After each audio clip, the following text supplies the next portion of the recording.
Class 10 Real Numbers Exercise 1.1 ಅಲ್ಲಿ fifth problem check whether 6 to the power of n can end with the digit 0 for any natural number n. Okay, ಈ ಕ್ವಶನ್ನ ಮೀನಿಂಗನ್ನು first ತಿಳ್ಕೊಳ್ಳೋಣ. ಇಲ್ಲಿ 6 to the power of n ಅನ್ನುವಂಥ expression ಕೊಟ್ಟಿದ್ರಲ್ಲ, ಇದರಲ್ಲಿ ಎನ್ನಿನ ವ್ಯಾಲ್ಯೂವನ್ನು any natural ನಂಬರ್ನ ನೀವು ತಗೊಂಡ್ರೆ ಬರುವಂಥ answer end with the digit 0 ಆಗಿರುತ್ತೆ ಅಂತಾರೆ. ಅಂದರೆ ಬರುವಂಥ ಆನ್ಸರು 0 ಇಂದ ಎಂಡ್ ಆಗಿರುತ್ತೆ. ಹೌದೋ ಅಲ್ವೋ ಅನ್ನೋದನ್ನು ಚೆಕ್ ಮಾಡಿ ಅಂತ ಹೇಳಿದರೆ, ಓಕೆ, ಈ ಕ್ವಶನನ್ನು ನಾವು ಥಿಯರಿಟಿಕಲ್ ಆಗಿ ನಾವು ಸಾಲ್ವ್ ಮಾಡ್ತಾ ಹೋಗೋಣ. ಓಕೆ, ಒಂದು ವಿಚಾರ ನೀವು ತಿಳ್ಕೊಂಡಿರಿ. ಇಲ್ಲಿ ಈಗಾಗಲೇ ನಾವು ಡಿವಿಸಿಬಿಲಿಟಿ ರೂಲನ್ನು ತಿಳ್ಕೊಂಡಿರೋದ್ರಿಂದ ನೋಡಿ, ಎಂಡ್ ವಿತ್ ದ ಡಿಜಿಟ್ 0 ಅಂತ ಹೇಳಿದ್ದಾರೆ. ಅಂದರೆ ಯಾವುದೇ ಒಂದು ನಂಬರು 0 ಇಂದ ಎಂಡ್ ಆಗ್ತಾ ಇದೆ ಅಂತ ಹೇಳಿದರೆ ಆ ನಂಬರ್ ಏನಾಗಿರುತ್ತೆ, ಡಿವಿಸಿಬಿಲಿಟಿ ರೂಲ್ನ ಪ್ರಕಾರ 10 ಇಂದ ಡಿವೈಡ್ ಆಗೇ ಆಗುತ್ತೆ. ಓಕೆನಾ? If any number ends with the digit 0 it should be divisible by 10. Okay, ಅರ್ಥ ಆಗ್ತಿದೆಯಲ್ವಾ? ಯಾವುದೇ ನಂಬರು 0 ಇಂದ ಎಂಡ್ ಆಗ್ತಾ ಇದೆ ಅಂದರೆ ಅದೇನಾಗಿರುತ್ತೆ, 10 ಇಂದ ಡಿವೈಡ್ ಆಗೇ ಆಗುತ್ತೆ. ಓಕೆ, ಒಂದು ನಂಬರ್ 10 ಇಂದ ಡಿವೈಡ್ ಆಗ್ತಾ ಇದೆ ಅಂದರೆ ಆ ನಂಬರನ್ನು ನಾವು ಇನ್ನೂ ಒಂದು ರೀತಿಯಲ್ಲಿ ಹೇಳ್ಬೋದು. ಏನಪ್ಪ ಅಂತ ಹೇಳಿದರೆ, ಆ ನಂಬರು 2 ಮತ್ತು 5 ಇಂದ ಡಿವೈಡ್ ಆಗುತ್ತೆ ಅಂತಂದರೆ ಒಂದು ನಂಬರು 10 ಇಂದ ಡಿವೈಡ್ ಆಗ್ತಾ ಇದೆ ಅಂದರೆ ಆ ನಂಬರು 2 ಮತ್ತು 5 ಎರಡರಿಂದನೂ ಸಹ ಡಿವೈಡ್ ಆಗಲೇಬೇಕು. In other words, it will also be divisible by 2 and 5. ಗೊತ್ತಾಗ್ತಿದೆಯಾ? ಓಕೆ, ಇದು ಒಂದು ಎಕ್ಸಾಂಪಲನ್ನು ನಾನು ತೊಗೊಳ್ತೀನಿ. ಒಂದು ನಂಬರ್ ತೊಗೊಳ್ತೀನಿ ನೋಡಿ, 40 ಅನ್ನುವಂಥ ಒಂದು ನಂಬರ್ ತೊಗೊಳ್ತಾ ಇದ್ದೀನಿ. ಈ 40 ಏನಾಗ್ತಾ ಇದೆ, 0 ಇಂದ ಎಂಡ್ ಆಗ್ತಾ ಇದೆ. ಹಾಗಾದರೆ ಇದು 10 ಇಂದ ಡಿವೈಡ್ ಆಗುತ್ತೆ ಅಲ್ವಾ? ನೋಡಿ, 10 ಇಂದ ಡಿವೈಡ್ ಮಾಡ್ತೀನಿ. 10 1s 10 4s ಕಂಪ್ಲೀಟಾಗಿ ಡಿವೈಡ್ ಆಯಿತು. ಹಾಗಾದರೆ ಈ 40 ಅನ್ನೋ ನಂಬರನ್ನು ನಾನು 10 ಇಂದ ಡಿವೈಡ್ ಮಾಡೀನಿ. ಈ 40 ಅನ್ನುವಂಥ ನಂಬರನ್ನ 2 ಇಂದ ಮತ್ತು 5 ಇಂದ ಡಿವೈಡ್ ಆಗುತ್ತಾ ಅಂತ ಚೆಕ್ ಮಾಡ್ತೀನಿ. 2 1s 2 20s 40 ಡಿವೈಡ್ ಆಗೋಯಿತು. 5 1s 5 8s 40 ಇಂದ ಡಿವೈಡ್ ಆಯಿತು. ಅರ್ಥ ಆಗ್ತಿದೆಯಾ?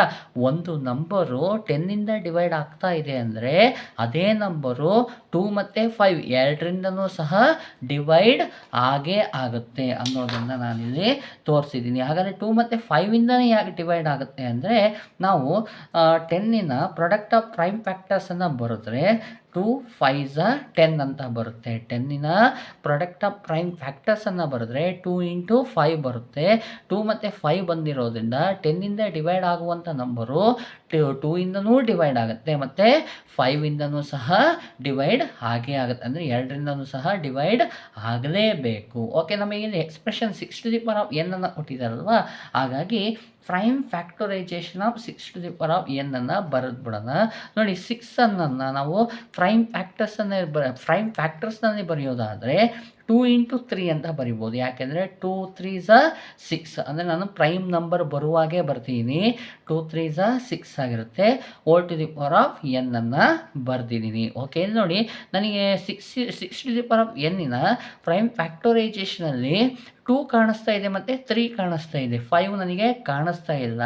ಹಾಗಾಗಿ it can be observe that 5 is not in the prime factorisation of 6 to the power of n ಅಂತ ಬರ್ದೀನಿ. ಓಕೆ, ಈ ಸೆಂಟೆನ್ಸನ್ನು ನಾನು ಯಾಕೆ ಬರೆದೆ ಅಂತ ನಿಮಗೆ ಅರ್ಥ ಮಾಡಿಸ್ತೀನಿ. ಅದಕ್ಕೋಸ್ಕರ ನಾನು ಏನು ಮಾಡ್ತೀನಿ, ಒಂದು ಎಕ್ಸಾಂಪಲನ್ನು ನಾನಿಲ್ಲಿ ತಗೊಳ್ತಾ ಇದ್ದೀನಿ. ನಮಗೆ ಕೊಟ್ಟಿರುವಂಥ ಎಕ್ಸ್ಪ್ರೆಷನ್ ಏನು, 6 to the power of n ಅನ್ನು ಕೊಟ್ಟಿದ್ದಾರೆ. ಓಕೆ, ಇದಕ್ಕೆ ನಮಗೆ ಆನ್ಸರ್ ನಾವು ಪ್ರೈಮ್ ಫ್ಯಾಕ್ಟರೈಸೇಷನನ್ನು ಬರೆದಾಗ ಏನು ಬಂತು, 2 into 3 whole to the power of n ಬಂದಿದೆ. ಓಕೆ, ಈಗೇನು ಮಾಡ್ತೀನಿ, ಎನ್ನಿನ ವ್ಯಾಲ್ಯೂನ 1 ತಗೊಳ್ತೀನಿ. ಆನ್ಸರ್ ಏನು ಬರುತ್ತೆ, 6 to the power of 1 is equal to 2 into 3 whole to the power of 1 ಅಂತ ಬಂತು. ಎನ್ನಿನ ವ್ಯಾಲ್ಯೂ 1 ಅಂತ ತೊಗೊಂಡಿನಿ ಅಲ್ವಾ. Whole to the power of 1 ಅಂದರೆ ಮೀನಿಂಗ್ ಏನು, ಇದನ್ನು 1 ಟೈಮ್ ಬರೀರಿ ಅಂತ 2 ಇಂಟು 3 ಬರೆದೆ. Next n is equal to 2 ಅನ್ನು ತೊಗೊಳ್ತೀನಿ. ಓಕೆ, ಆನ್ಸರ್ ಏನು ಬರುತ್ತೆ, 6 to the power of 2 is equal to 2 into 3 whole to the power of 2 ಬಂತು. ಅಂದರೆ ಇದನ್ನು 2 ಟೈಮ್ ಮಲ್ಟಿಪ್ಲೈ ಮಾಡಿ ಅಂತ 2 ಇಂಟು 3 ಇಂಟು 2 ಇಂಟು 3 ಅನ್ನು ಬರೆದೆ. Next n is equal to 3 ತೊಗೊಳ್ತೀನಿ.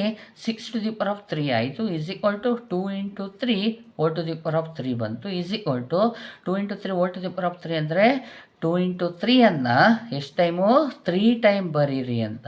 ಓಕೆನಾ. ನೋಡಿ ಇಲ್ಲಿ ನನಗೆ 2 ಇಂಟು 3 ಇರೋದ್ರಿಂದ ಇದು ಎನ್ನಿನ ವ್ಯಾಲ್ಯೂ ಏನೇ ಹಾಕೊಂಡು ಮಾಡಿದ್ರು ನನಗೆ 2 3 ಆನ್ಸರ್ ಬರ್ತಾ ಇದೆ. ಈಗ ನಾನು ಇದನ್ನು ಡಿವೈಡ್ ಬೈ 5 ಮಾಡಿದರೆ ಇದನ್ನು ಡಿವೈಡ್ ಬೈ 5 ಮಾಡ್ತೀನಿ ಅಲ್ವಾ. ಡಿವೈಡ್ ಬೈ 5 ಮಾಡಿದರೆ ಡಿವೈಡ್ ಬೈ 5, ಡಿವೈಡ್ ಬೈ 5 ಮಾಡಿದರೆ ಇದನ್ನು ಸಹ ಏನು ಮಾಡ್ತೀನಿ, ಡಿವೈಡ್ ಬೈ 5 ಮಾಡ್ತೀನಿ. ನೋಡಿ ಇಲ್ಲಿ ಡಿವೈಡ್ ಬೈ 5 ಮಾಡಿದಾಗ 5ಇಂದ ಇದು ಡಿವೈಡ್ ಆಗುತ್ತಾ, ಡಿವೈಡ್ ಆಗೋದಿಲ್ಲ. ನನಗೆ ಇಲ್ಲಿ ಬಂದಂತಹ ಫ್ಯಾಕ್ಟರ್ಸಲ್ಲಿ ಮೇಲ್ಗಡೆಗೆ 5 ಇತ್ತು ಅಂದಿದ್ರೆ 5ಇಂದ ಏನಾಗೋದು, ಈ ನಂಬರು ಡಿವೈಡ್ ಆಗ್ತಾ ಇತ್ತು. ನನಗೆ ಇಲ್ಲಿ 5 ಇಲ್ಲ, ಹಾಗಾಗಿ ಏನಾಗಲ್ಲ, 6n ಅನ್ನುವಂತಹ ಎಕ್ಸ್ಪ್ರೆಷನ್ನು 5ಇಂದ ಡಿವೈಡ್ ಆಗೋದಿಲ್ಲ. ಅದಕ್ಕೋಸ್ಕರನೇ ನಾನು ಏನು ಮಾಡಿದೆ, it can be observe that 5 is not in the prime factorisation of 6n ಅಂತ ಬರುತ್ತೆ. 6n ಏನಿದೆ ಇದರ ಪ್ರೈಮ್ ಫ್ಯಾಕ್ಟರೈಸೇಷನಲ್ಲಿ ಏನಿಲ್ಲ, 5 ಇಲ್ಲ ಅನ್ನೋದನ್ನು ನಾನು ಬೇಕು ಅಂತಲೇ ಈ ಸೆಂಟೆನ್ಸಲ್ಲಿ ಬರ್ಕೊಂಡಿದ್ದೀನಿ. ಪ್ರೈಮ್ ಫ್ಯಾಕ್ಟರೈಸೇಷನ್ ಆಫ್ 6n ನಲ್ಲಿ 5 ಇಲ್ಲದೆ ಇರೋದ್ರಿಂದ Hans for any value of n 6n will not be divisible by 5. ನೋಡಿ ಇಲ್ಲಿ 5 ಇಲ್ಲದೆ ಇರೋದ್ರಿಂದ ಈ ಟೋಟಲ್ ಎಕ್ಸ್ಪ್ರೆಷನ್ನು 5ಇಂದ ಡಿವೈಡ್ ಆಗೋದಿಲ್ಲ ಅಂತ ಹೇಳ್ತಾ ಇದ್ದೀನಿ.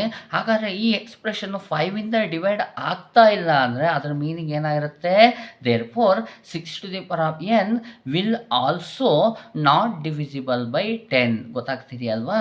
ಒಂದು ಎಕ್ಸ್ಪ್ರೆಷನ್ನು 5ಇಂದ ಡಿವೈಡ್ ಆಗ್ತಾ ಇಲ್ಲ ಅಂದರೆ ಅದರ ಮೀನಿಂಗು 10ಇಂದನೂ ಸಹ ಅದು ಡಿವೈಡ್ ಆಗೋದಿಲ್ಲ. ಹಾಗಾದರೆ 10ಇಂದ ಡಿವೈಡ್ ಆಗ್ತಾ ಇಲ್ಲ ಅಂದರೆ ಅದರ ಲಾಸ್ಟ್ ಯೂನಿಟ್ ಡಿಜಿಟಲ್ಲಿ 0 ಬರೋದಿಲ್ಲ ಅಂತ. Therefore 6n cannot end with the digit 0 for any natural number n ಆಗಿರುತ್ತೆ. ಗೊತ್ತಾಗ್ತಾ ಇದೆಯಾ ಅಲ್ವಾ. ಕೊಟ್ಟಿರುವಂತಹ ಎಕ್ಸ್ಪ್ರೆಷನ್ನು 10ಇಂದ ಡಿವೈಡ್ ಆಗ್ತಾ ಇಲ್ಲ ಅಂದರೆ ಅದು 0ಇಂದ ಎಂಡ್ ಆಗೋದಿಲ್ಲ ಅಂತ. Therefore 6n can not end with the digit 0 for any natural number n ಆಗಿರುತ್ತೆ. ನಾವು ಈ ಕ್ವಶನನ್ನು ಇದೇ ರೀತಿಯಾಗಿ ಸಾಲ್ವ್ ಮಾಡಬೇಕು. ಇದರಲ್ಲಿ ಒಂದು ಎಕ್ಸಾಂಪಲ್ ಪ್ರಾಬ್ಲಮ್ಮು ಸಹ ಇದೆ. ನಾನು ಅದನ್ನು ಸಹ ನೆಕ್ಸ್ಟ್ ಈ ವಿಡಿಯೋಸ್ ಆದಮೇಲೆ ಎಕ್ಸಾಂಪಲ್ ಇರೋ ಪ್ರಾಬ್ಲಮನ್ನು ಸಹ ನಿಮಗೆ ಮಾಡಿ ತೋರಿಸ್ತೀನಿ. ಇದನ್ನು ಈ ರೀತಿಯಾಗಿ ಸಾಲ್ವ್ ಮಾಡಿಕೊಡಿ.